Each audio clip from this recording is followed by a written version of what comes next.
How to see first message on Messenger without scrolling.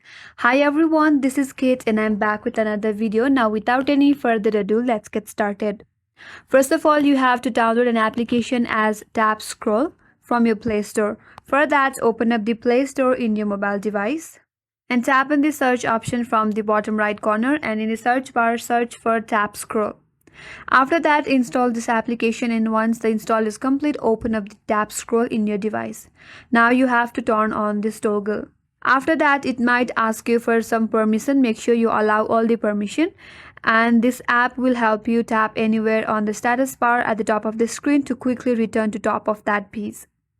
After you turn on this, now you have to open up Messenger in your mobile device. After that, make sure that you're logged in with your account. Now once you're logged in, open up the conversation where you want to see the first message. For example, I have this conversation right here. Now to see the first message, all you have to do is tap on the top of your screen. And Tap Scroll will automatically scroll your message at the very top. So this is the way to see first message on Messenger without scrolling, and that's all for today's video. Hope this video helped you, and if you are new to our channel, make sure to subscribe, like, comment and hit that notification bell icon. Thanks for watching, and I will see you on next video.